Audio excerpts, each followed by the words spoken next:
Welcome to Then and Now, brought to you by the UCLA Luskin Center for History and Policy. We are dedicated to studying change in order to make change, linking knowledge of the past to the quest for a better future. Every week, we interview thought leaders, historians, researchers, and policymakers about what happened then and what that means for us now. Welcome to Then and Now, a new podcast sponsored by the Luskin Center for History and Policy at UCLA. I'm David Myers. I teach in the UCLA Department of History and direct the Luskin Center. The goal of our center is to bring the past into conversation with the present, and in doing so, to understand how we got where we are so that we can imagine alternative and better futures. Our guest today is Professor Tendai Achume of the UCLA School of Law, where she serves as faculty director of the Promised Institute for Human Rights. I'm delighted to say that Professor Achume is also a member of the Luskin Center Faculty Advisory Committee. Since 2017, she has also served as Special Rapporteur on Contemporary Forms of Racism for the United Nations Human Rights Council. And she is the fifth person to occupy that position since its creation in 1993. This makes for a very demanding schedule, because in addition to her work as teacher, scholar, and administrator at UCLA, Professor Achume has to submit many detailed reports every year as special rapporteur. So, for example, in 2019 alone, she submitted 4 reports to the United Nations General Assembly and the United Nations Human Rights Council on topics ranging from the use of reparations in response to racial discrimination and slavery to the resurgence of anti-Semitism in the world. And so she is uniquely qualified to talk about the state of human rights in the world, past and present, especially given the new challenges posed by the coronavirus crisis. So we're very fortunate to have you with us here, Tendai. Many thanks to you. Thanks, David. It's really a pleasure to be joining you on this podcast. It's a pity we cannot be connecting in person, but I'm really, really excited for the opportunity to connect. Great. I look forward to our next person-to-person encounter. In the first part of our conversation, in this Then and Now podcast, I'd like to focus on the past. And let's begin with a personal question. How did you get into the field of human rights, both as a scholar and as an activist? So I think about this question often, and I think about it in the context of teaching, especially, and teaching human rights. My own journey was rather winding. So when I was in high school, I was really good at sciences and had very inspiring physics teacher, and thought I might be an engineer, and then thought I might go into medicine. But it was in law school when I took a seminar. Actually, it was before law school, right before I went to law school in undergrad. I took a seminar that was taught by a woman, and it was on law and international development policies, and it had human rights as part of the syllabus. And in that class, I remember feeling as though the human rights frame seemed to offer the most powerful language to describe the world and what was wrong with it. And that was very compelling to me. And so I sort of fell in love with human rights and fell in love with law at the same time, and changed trajectory then. And it's not that human rights is perfect. It's not that law is perfect. But I really do think I was drawn to this work because of the way that human rights allows us to think through the problems of our day, and the emphasis that it places on human dignity, rather than, say, procedural fairness or other ways of thinking about what law can be. Mm-hmm. And I'm just sort of interested in your perspective, from your perspective, how you see the arc of human rights. You talked about what drew you to the field. How do you understand, I suppose in historical terms, the arc of human rights, both of the course of your own interest in the field, but even beyond that, really since the Universal Declaration of Human Rights in 1948? Is the arc bending towards justice? What have been the high points and low points? Because to the layperson, it often can seem like a very high-minded but ineffectual activity with limited means of enforcement against violators of human rights. And I'm sort of interested in both your personal and historical perspective on that arc of human rights activity and discourse. So you're right to point to the Universal Declaration of Human Rights as one of the key moments that we point to in the modern era of human rights. And I think if you look back to that moment and you think about where we are now, my general answer will be that I think we've been on an upward trajectory in general, but with a lot of chaos, right? So up and down, but in general, moving upwards would be how I analyze it. And I think about this in a very personal way. As a Black woman, I think about the conditions of possibility with respect to my human rights in different parts of the world today and compare it to what life was like in 1948. And I would say that I think things are better now, even though there's a lot that is bad. So I think there's a positive story in there, but definitely lots of up and downs. But I think looking to history is really important for a number of reasons, especially for people who are committed to human rights. And I want to highlight a few things that I thought it might be worth noting. So one is to really point out that most of the remarkable milestones we've had in the field of human rights have occurred alongside existing structures of inequality. So the Universal Declaration of Human Rights is in 1948. You can think about the International Convention for the Elimination of Racial Discrimination, which is the big treaty regime at the global level that prohibits racial discrimination and that most countries of the world have signed on to. That was 1965. So if you think about what's happening in the world in 1948 and 1965, there is still a lot of inequality and discrimination that exists as a matter of law. I mean, when the UDHR is adopted, the Civil Rights Act hasn't even been passed in the US. Brown v. Board of Education hadn't been passed in the US. So if you are, say, for example, a Black person who was living in the US in 1948, even as this milestone was being adopted, your lived conditions would belie the adoption of that remarkable milestone. And, this can seem depressing in some ways because it might be taken as a sign that, these treaties and agreements and documents are useless. They don't actually bring about an end to violations. But I think it's actually a source of hope. I've been thinking about it as a source of hope, looking back in history and realizing that these agreements often exist alongside conditions of suffering, but that doesn't mean that the treaties and the instruments don't necessarily then play a role in emancipation and in more dignified lives and in more equality, even though there is complicated political, economic, and social realities that exist side by side with them. And so I think that in general, I would say the human rights situation on an aggregate level in the world is likely improved and has been improved by the existence of the human rights frame. And I'll give you a very concrete example in the context of the COVID pandemic, where I would say we're seeing a rise in xenophobia and racism for sure, but also a clarity of message in terms of condemnation of those acts that I think is made possible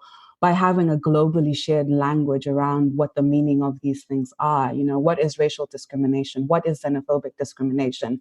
And so much of the human rights regime is about giving shared meaning to all of those issues. Now, I'm also very critical of the human rights framework in many ways in my reports and my scholarship. And maybe as we progress over the course of the conversation, I can talk about some of those concerns and deep misgivings that I have. But overall, I think the world is a better place with the frame than without it, even though there may be better possibilities out there. Mm-hmm. Okay, great.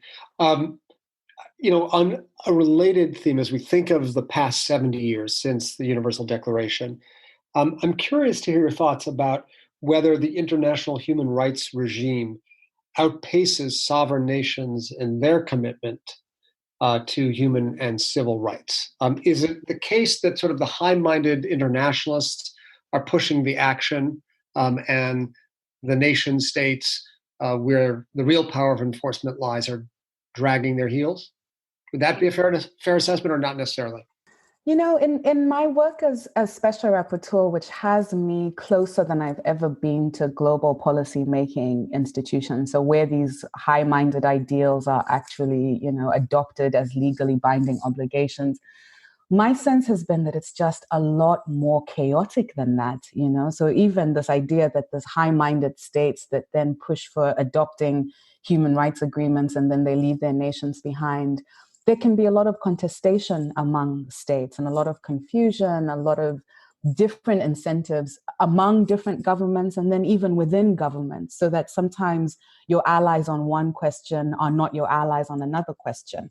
And then in some issues, you find that civil society organizations are the ones who are holding the feet of their governments to the fire and saying, you need to sign on to this treaty.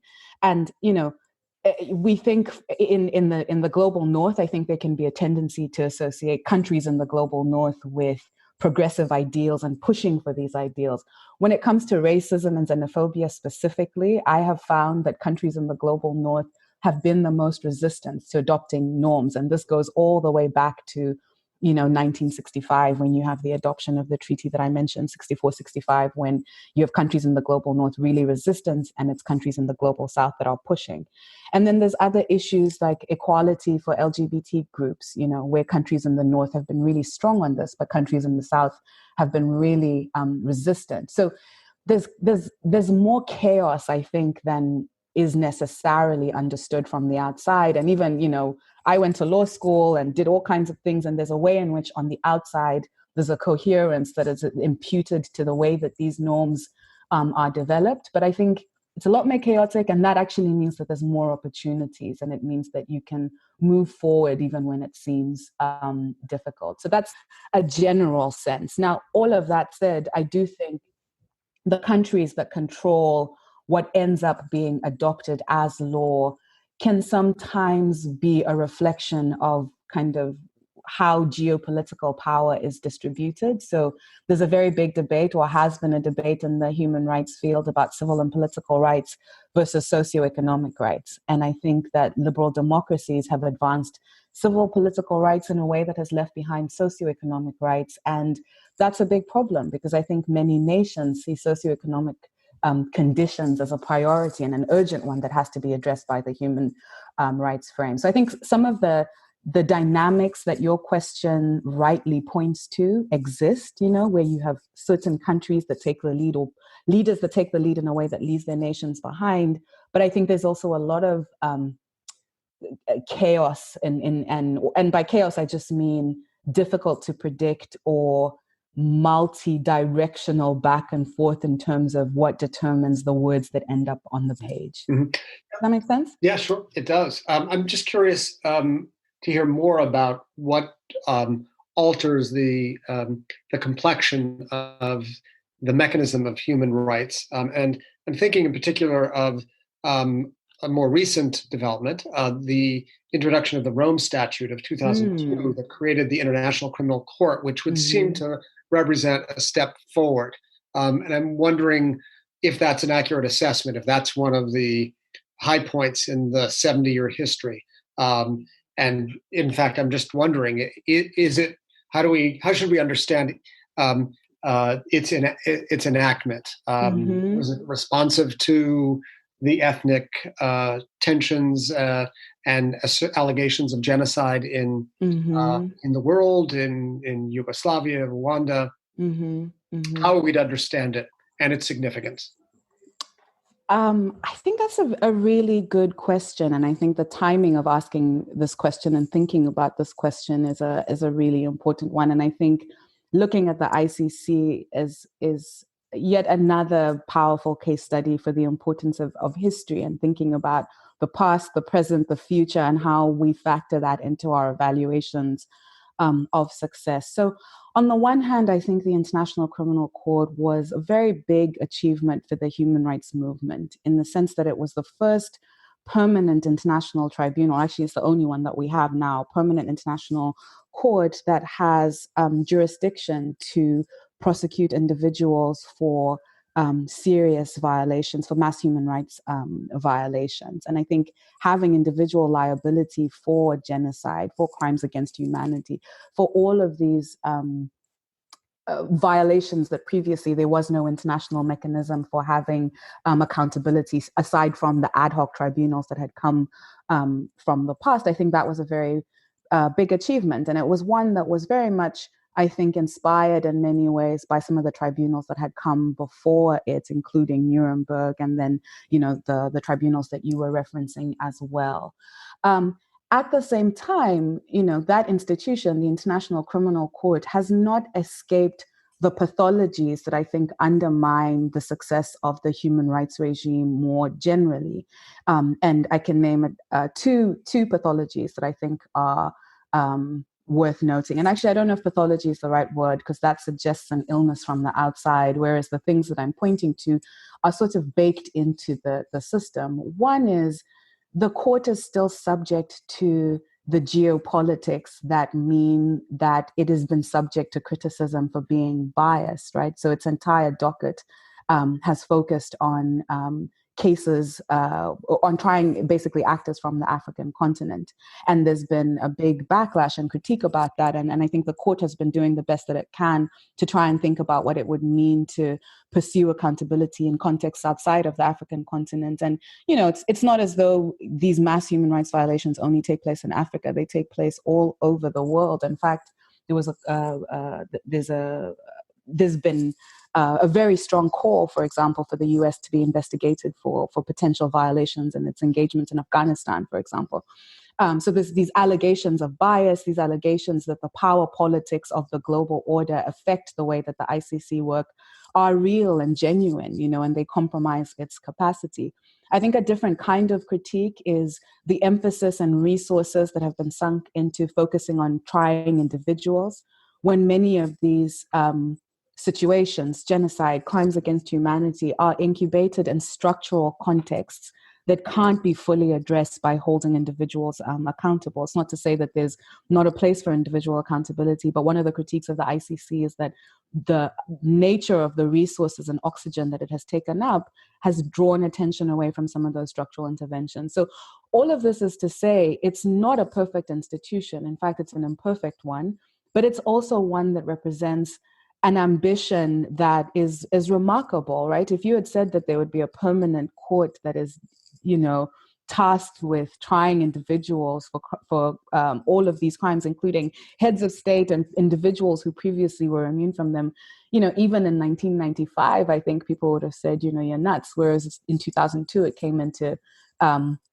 being. So I think with the ICC, we don't know what it will become in the future. And history tells us that many institutions begin one way and then end up in a completely different place. But yeah, so those are just some thoughts on the International Criminal Court. Right. I mean, it is curious and different from nation-based means of legal enforcement and jurisdiction in that there's a kind of voluntary quality where you have, as in the case of the United States, some of the biggest actors on the international stage sometimes just taking their ball and going home and saying, we're not playing in this game. And therein ends the legal inquiry. Right. And this leads to necessary imbalances in the disposition of justice at the international level. No, absolutely. And you're right to say it's countries like the US that can say we're not going to be a part of this. And then it's also the fact that the UN Security Council can refer countries that are not even parties to the treaty. And, so the 5 permanent members of the UN Security Council have this power as well that people have complained about. Mm-hmm. So what are some of those other structural mechanisms for intervention that exist in the international legal order? And is your position as special rapporteur one of them? So that's a really good question, David. And I don't know if anyone's ever asked me that kind of question about my rapporteurship. So that is an achievement. So thinking about whether the rapporteurships are a way of taking a more structural approach to some of these problems. So I would say yes. I mean, maybe this is an aspirational yes, but I think that it is a yes. And maybe it would be helpful for me to talk a little bit about what the rapporteurship is and then connect that to your question. Does that make sense? Yep, please do. Okay, so the special rapporteurs, essentially what we are independent experts that are appointed by the UN Human Rights Council, which for listeners who don't know, is just the UN body that is tasked with, the human rights work for the most part of the UN. And so we're appointed by the UN Human Rights Council, but we remain independent. So special rapporteurs exist not only on racism, they exist on issues to do with gender discrimination, arbitrary detention. There's many thematic and country mandates. And we're appointed by the UN, but we don't, so we speak to the UN, but we don't speak for the UN. This is often how I explain it. So I'm not an actual UN official in the sense that they don't employ me. And I think that's really important because it means the special rapporteurs become independent voices that can feed into the UN human rights system in the way that isn't prey to some of the political and economic and just bureaucratic dynamics that can exist with any institution, especially the UN. What I do for the most part is three things. I produce thematic reports, which you highlighted, and these thematic reports are supposed to call attention to pressing issues of human rights violations relating to racism, xenophobia, and related intolerance, and then also provide guidance to states on what their human rights obligations entail in those different contexts. So you mentioned my reparations report. I do two reports on the glorification of neo-Nazism and anti-Semitism in general. I've done reports on extractivism, natural resource extractivism. My next one's coming up, focus on race and tech and thinking about how emerging digital technologies are resulting in racialized exclusion. And I guess those in some ways go to what you're describing because they allow for a structural analysis of human rights situations. And then I can make recommendations for steps that states can take. Now, these recommendations, sometimes states will adopt them. There is no mechanism for forcing them to do it within the UN. But they're most powerful, I think, when they dovetail with advocacy initiatives that groups in national contexts also have. So they can point to these reports as further support for initiatives that they're engaging in. So sometimes thematic reports might support litigation in national contexts. They might support advocacy, legislative advocacy. So thematic reports are one thing I do. I also do country missions. So I do fact-finding missions to different countries. I've been to the UK, Morocco, the Netherlands, and Qatar, and I produce a report that documents the human rights situation from a racism and xenophobia perspective. And that report is then presented to the Human Rights Council. And again, those can be really powerful for advocates on the ground who are trying to push for change. I know that in one of my reports that I worked on, for example, which was on the UK, I communicated with human rights advocates who were able to use some of the reporting that we produced in that context to end data sharing between the NHS, which is the healthcare service in the UK, and immigration enforcement actors, which was undercutting, the capacity to provide human rights to different actors. So there's the country reports. And then I also take communications, and this essentially is like a complaints mechanism. So people anywhere in the world, as long as their country is a member of the UN, can send communications to me alleging violations of, according to racial discrimination or other issues related to my mandate. And based on those complaints, I can then engage governments to require or to encourage them to halt the violations and to actually provide an account of what action that they're taking in response. So the idea with the rapporteurship is that there is this, not only attempting to shore up the norms on equality and non-discrimination, not only calling attention to the biggest threats, but also providing a mechanism for individuals and organizations to also involve the UN in local and national problems around which they want a more urgent response. And so you've been the special rapporteur since 2017. What's it been like for you? Rewarding, meaningful, exhilarating, frustrating, all of the above?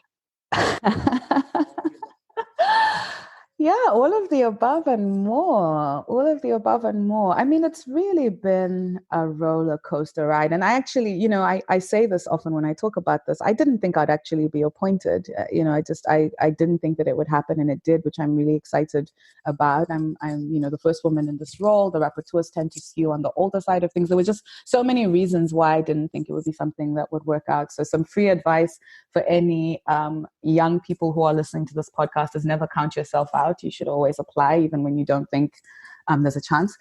But yeah, it's been really a privilege to do this work. I feel like I've gotten to meet people who are doing anti-racism work that truly blows my mind. You know, people who are risking their lives on a daily basis for their ideals. And that's been really powerful on a personal level and even a professional level to be exposed to. You see how even institutions like the UN and even governments, which oftentimes governments are violators of human rights, and then with the UN, they are not always the strongest on anti-racism issues. You see, though, even in those institutions and in those places, that there are people who are committed to fighting the good fight, and that's been really good.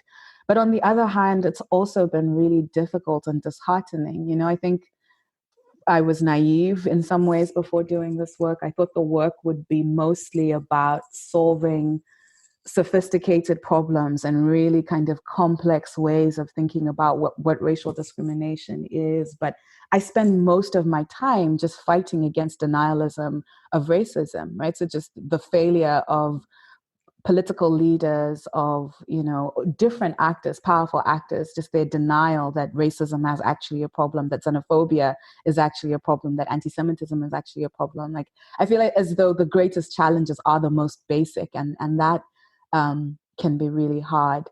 The other thing is that these positions are really under-resourced, you know, so it's framed as a 3-month.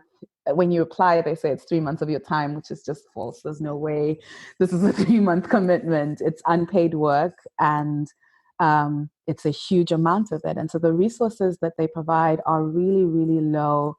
And yet I think the expectations and the possibilities are really, really high. I often think about how, you know, only academics or people who are in the kinds of jobs that allow them to take on additional jobs while they're in those jobs can really do this, which means that some of the people who are doing the most powerful human rights work are just, you know, ineligible for this because they need to earn a salary, for example. So it's complicated. It's really, really complicated. It's maybe one of the hardest things I've ever done in my life. But I do feel really fortunate to be in the role, for sure. How do you think your reports land? What impact do they have? To whom do you present them? And Yeah, what is the afterlife of your reports? of the reports. Yeah, so I mean, this is a really hard question to answer, because I think I don't go all of the places that my reports go, so it can be very difficult to know. But there's kind of things that I'm more aware of and things that I'm less aware of. So one is that I finalize the reports, and then I actually present them to the Human Rights Council and to the General Assembly. I mentioned what the Human Rights Council was, but the General Assembly is, you know, sort of the parliament of the UN in some ways, even though it doesn't have lawmaking power, but it's the body in which every country has a seat at the table. And so at a minimum, you know, the words that I write get said out loud to, you know, to representatives of states. And so, there's actually a process, an interactive dialogue, where they can engage me on the findings of my report. And some of those interactions can actually be fairly substantive. And sometimes I'll have bilateral meetings with governments based on the reports that I produce. Civil society organizations also use thematic reports that are produced by my mandate, and country reports as well. And as I mentioned, they use them in different ways. And I found that they are most effective when the reports can be coordinated with existing strategies on the ground, right? So the reports, I don't think, can on their own change any human rights situation, but they can be part of a multi-strategic, local, national kind of process for bringing about change. And I think one of the things that I'm discovering, and this is just, you know, me confessing that I'm still learning about what it means to be in this role, is I'm trying to figure out how to make the reports more accessible. You know, these reports are hosted on a UN website that even I have trouble navigating, you know, and while I read 60, 70-page articles all the time, to think that policymakers and advocates have time to read 20-page reports, it's just, we produce them in a way that presumes so much that is unrealistic about the way that material is actually used. So one of the things I'm trying to think about now is how I make the reports more accessible, you know, shorter forms, you know, videos, all of those sorts of things. And I think there are rapporteurs who over time have gotten better at doing that. And that's something that is a kind of project on the horizon. I see Twitter and a YouTube channel in your future, didn't I? Oh man. So I mean, I've thought a lot about social media, and one of the things that makes it hard, and I'm sure you can relate to this, David, is just the trolls.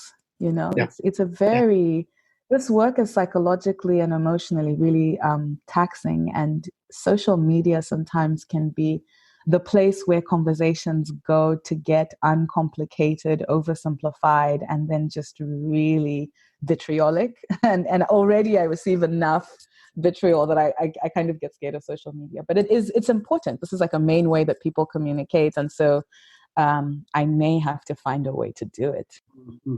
Yeah.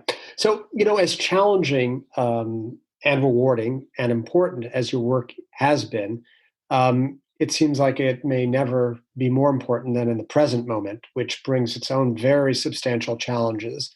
One of which is that we are in a phase of what Viktor Orban, the Hungarian prime minister, has called illiberal democracy, a period of xenophobic ethno-nationalism that has seized the world from east to west and back again. And then layered on top of that is the COVID-19 crisis, which seems to give license to governments to enact emergency regulations and surveillance regimes that threaten basic rights. So I'm wondering how you're thinking about your work in light of this double challenge. Mm-hmm. Yeah, and I think your framing is an important framing, which highlights continuities, right? So dynamics such as the rise of ethno-nationalist populism and how there's the COVID pandemic has amplified dynamics that were already steadily on the rise. So there's continuity there and amplification, and then also created new opportunities for taking further projects that were already gathering full steam in advance. And I think that makes for a really, really complicated context for trying to fight against xenophobia and racism. And a few things that are specific challenges.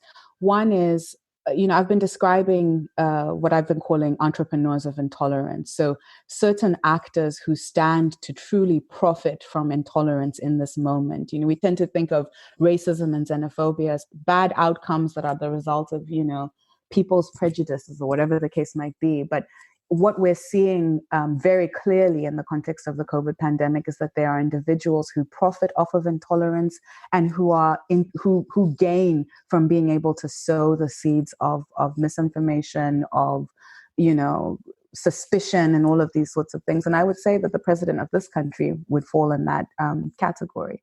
And then I think you also have what you might think of as COVID opportunism, and this is foreshadowed in your question, where actors who were looking for ways to roll out repressive measures, whether it's repressive border regimes, whether it's repressive measures around civil liberties and political liberties, are taking advantage of this moment to curtail those even further under the guise of it being public health responses, and in ways that I fear are going to be very difficult to roll back even after, fingers crossed, the public health emergencies that we're facing move forward. And I think in this country, we're seeing something really complicated where the language of civil liberties is being used to undercut public health responses. And I think also to reinforce inequalities along racial and ethnic lines in ways that are very, very complicated. But essentially, I think what we're seeing is that, illiberal democracy, or the moment of illiberal democracy, or the period of illiberal democracy, as you described it, has basically been about the steady hollowing out of so many of the fundamental protections that exist in liberal democracy. And what we're seeing in the pandemic is the consequences of that. What does it mean to have had a period of hollowing out, and then now we're living with that? So that's, I think, really, really hard. And you see it in the numbers. There's just greater reports of racism and xenophobia, just horrific acts of abuse and impunity that we cannot deny. And also, I think, an exacerbation of structural forms of exclusion as well. And that's really alarming. Right. Yeah. I mean, I wonder if there is at the same time any more positive opportunism that exists in the world Yeah. in this moment, because the pandemic is global. Part of what it has pointed up is the inadequacy of single nation state responses to the health crisis. It has certainly afforded people an opportunity to see the ugly underbelly of dysfunctional healthcare and social service systems in their own countries. We have been struck and in some cases horrified by the lack of coordination between individual nation states, including the United States and the World Health Organization. And if ever there were a moment to think of what a more structurally interconnected world would look like, it seems now is it. And I just wonder, whether we also have reached yet the other end of the spectrum from, say, 2002 and the creation of the International Criminal Court. Have we begun to see the end of that period of illiberal democracy, xenophobic nationalism, closed borders, opposition to international jurisdiction and means of enforcement? Does COVID open up new possibilities, or is that just naive fantasizing? So yes, on both fronts. I mean, I don't think that meaningful change is possible without fantasy and fantasizing. I think so much of looking to history is I think, thinking about how after the fact, it's easy to say, oh yeah, we are here, we have an international criminal court, or we have an international human rights framework. Of course we have them, when in prior eras, those sorts of things would have been inconceivable. I remember the kind of moment in my life that I will always look back to as one that reminds me that fantasy is really important, was the end of apartheid. I was alive for that. I remember seeing Nelson Mandela walking on the streets, and that's something that had felt inconceivable for many for so long, and it happened. So this is just to say that I'm a very big fan of fantasy and radical reimagining as companions of social change. So I engage in it. Yeah, exactly. But I do think you're right that it's an opportunity for more positive things to be happening. And I think two things to highlight. One is, I think we're having conversations about racism and xenophobia in the COVID context that there was not space for prior to COVID. There's just been, I think, even just within the human rights community, which isn't always the fastest to call out inequality and non-discrimination, even though it often will highlight other kinds of human rights violations. Inside and outside of the human rights movement, I think there's just been a very strong and powerful attempt to shore up a discourse around racism and xenophobia as problems and as unacceptable. And that's exciting. I think it allows for the possibility of more coalitions. So in my work now, there's greater visibility of anti-Asian racism, which prior to the pandemic, I don't think was necessarily getting the attention that it was getting before. And I think this raises the opportunity again for, alliances among different groups that are fighting against racism, and also just for a different kind of conversation that we hadn't been seeing before. I think also we're in a moment that maybe permits for bigger thinking, right? So I think the pandemic makes clear that multilateral institutions and ways of cooperating to sustain and manage interconnection, which is just a fact of our lives, are just absolutely vital, right? We need these systems. The question then becomes, how do these systems need to shift in ways then that are better at facilitating interconnection? And you and I have spoken about this, and I think this opportunity is one that we have to seize. The conversations during the pandemic, I think, shouldn't just be diagnostic. They should also be forward-looking, and they should be bold in the nature of their forward-lookingness. Can we be creative? Can we come out of this radically reimagining what equality requires each of us as individuals to do? I think that, to me, is where I go to be hopeful. Right. So seizing upon the imperative to be bold in this moment, and engaging in your kind of fantastical realism, where would you like the international human rights edifice to be in 10 years? What would be a stretch, but a real hope of what it would look like? Ooh, so this is also another question that I don't think I've ever been asked, which are like my favorite, because then you get to think new things. I think at a minimum, there's two things that that to me would signal very important developments. So one is generally having the human rights system and framework be more closely connected to the lived experiences of people on whose behalf it seeks to intervene. So if we're thinking about racism, xenophobia, and related intolerance in particular, the groups that are most impacted by those harms being more central to producing knowledge in the system would be key. So now I think we spend a lot of time within the human rights framework, reaching out to survivors and victims of discrimination to get their stories and hopefully tell better stories on their behalf. But really, we should be looking to those groups as sources of information about what the law means, about what the frameworks should be, about what the policy responses are. So just a shift in how knowledge is produced and what kind of knowledge is recognized as formal human rights knowledge would be really high. I would like to go to my next, Human Rights Council meeting in Geneva and have my consultations be with representative groups that are representative of the issues rather than just the typical elites that dominate the space. So that would be a very big and significant change that would be valuable. Another one relates to something that I was speaking about before, and it may seem a little bit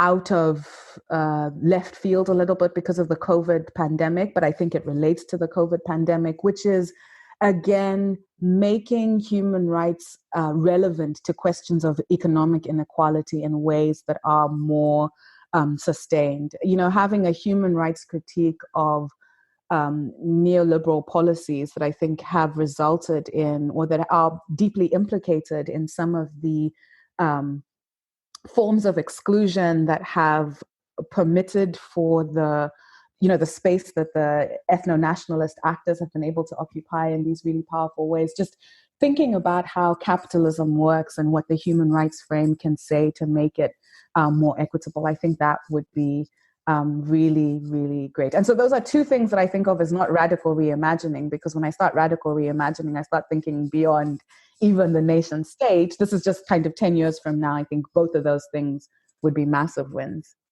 Right. So some of your colleagues, I think, have suggested that the human rights paradigm itself is passé, in part because it doesn't account sufficiently for social and economic inequality. Mm-hmm. What I hear you saying is the paradigm is not spent. It can and must incorporate into it, Mm-hmm. and perhaps more meaningfully so than in the past, social and economic inequality. Mm-hmm. Is that a fair reading? Well, so to those who say that the human rights paradigm is spent, I would say the human rights paradigm has fundamental flaws, right? Its relationship to sovereignty and how I think it just, in many different ways that we could talk about in a different way, cedes power to sovereign nations in ways that undercuts the rights of individuals and groups. It appears in so many different parts of the human rights framework in ways that are really problematic with international human rights law and even with international law generally. Both fields have not fully reckoned with their imperial past, with their connection and embeddedness in European colonial projects, and that results in shortcomings that exist today. So I don't want to be somebody who is seen to be somebody who thinks the framework is perfect. I'm one of its biggest critics, but I don't think it's spent. And I think to think that it is spent is to have a fairly narrow view of who or what the human rights paradigm is. And I'll give you an example that has stayed with me from my rapporteurship. So with respect to this very critique of economic inequality and the human rights paradigm, if you read the literature on human rights, this is a critique that is articulated over and over again. When I just started my rapporteurship, one of the first things that I did is I traveled to Colombia for a consultation that was being held by the Inter-American Commission for Human Rights, which is a regional body. And there I met with Afro-Colombian and indigenous Colombian activists, anti-racism activists, who in this consultation basically described the conditions of their oppression in the most powerful economic but human rights-based critique that I've ever encountered, right? And in that moment, the power of the human rights paradigm felt very real because it was rooted in these lived experiences and these long battles where the individuals who have been living, the human rights implications of different interventions just very clearly spoke to that. Now you compare that to reading cases or reading even what academics write about human rights. There's a very big gap there. So I think whether or not the paradigm is spent is in part a function of where we locate and who we locate the paradigm in. To the extent that we continue to exclude voices and actors who can bring the kind of vigor and imagination and rethinking that is necessary to animate the paradigm, because really it's just a tool. If we can include those voices, then it's not done. But if we continue to rely on diplomats, on elites, on professor this and professor that to be the final voices on this, and I think about youth, for example, how we often leave them out of human rights conversations. I think basically this is to say the relevance of the paradigm will depend on how deeply it integrates the voices and perspectives and energies of those who are doing the most powerful human rights work. So as we move toward conclusion, I'd like you to reflect on what voices and actors have made possible meaningful change in the realm of human rights and who have inspired you. Who have your inspirations been in this work? Who have my inspirations been in this work?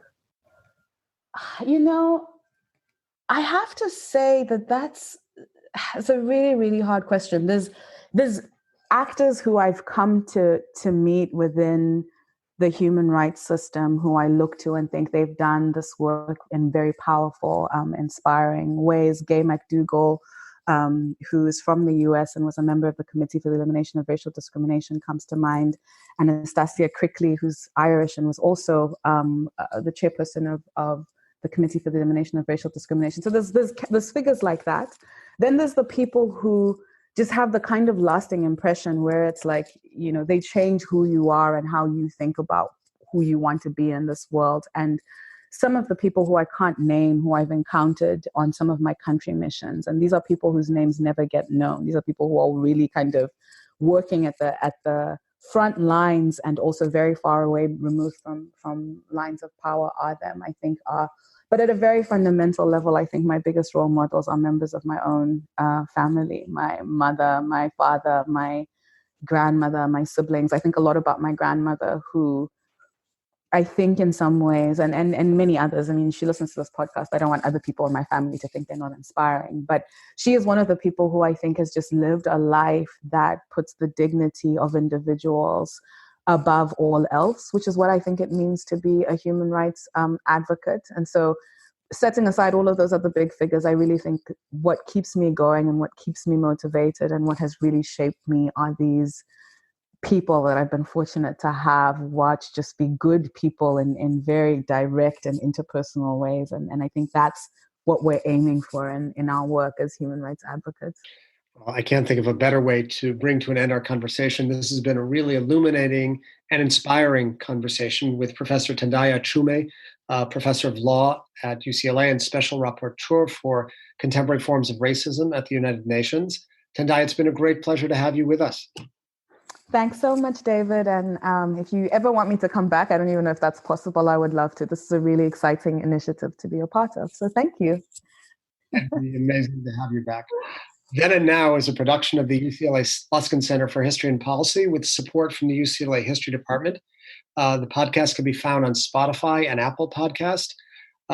Special thanks to our executive producer, Maya Ferdman. Until next time, this is David Myers wishing you a healthy and safe day. Bye-bye. Thank you for joining us this week on Then and Now. Then and Now is brought to you by the UCLA Luskin Center for History and Policy, where we study change to make change. For more on our work, follow us on Twitter and Facebook at our handle, @LuskinHistory. Our show is produced by Maya Ferdman and David Myers, with original music by Daniel Reichman. Special thanks to the UCLA History Department for its support, and thanks to you for listening.